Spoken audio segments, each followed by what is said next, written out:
Hey guys, welcome to this next little episode of the Frenergy channel. Now, for any of you that's into electronics and tinkering with or building shit just because you get bored, this is a nice little career to look into.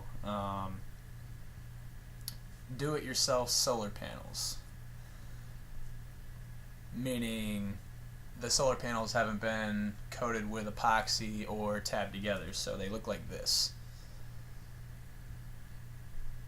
Oops, there's a piece of hair on it, jeez.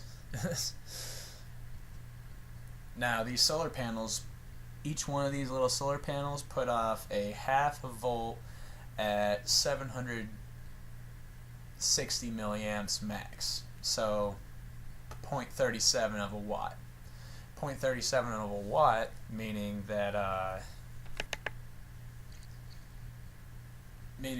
if you times this by 100, you're going to have 37 watts. So 37 watts of power, that's about 2 power drills worth of power right there, which is very, very strong. And I only paid $10 for these. It was on a sale though, but $10, I thought that was awesome for 35 watts worth of power.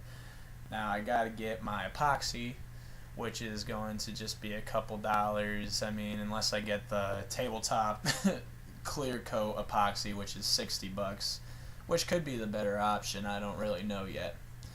But this is just the part one of the do-it-yourself video because these are a bit time consuming. But at the same time, you could profit a lot of money on these, because if you were to build your own solar panels instead of buying pairs of solar panels online or buying a whole solar panel online, you could build your own and stack the same amount of power with only 1/10 of the money investment. Pretty cool. So, like this video, comment below if you're interested in learning how to make your own solar panels, put an epoxy coat on the solar panels, and linking them together in series.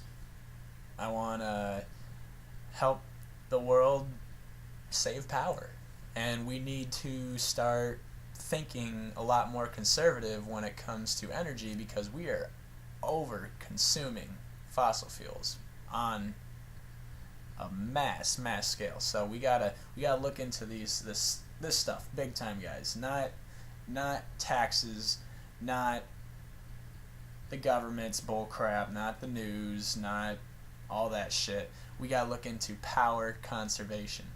So here's part one. I will have part two out as soon as I get my solder and my epoxy coat, and I will start showing you guys how to solder a couple of these together. Peace.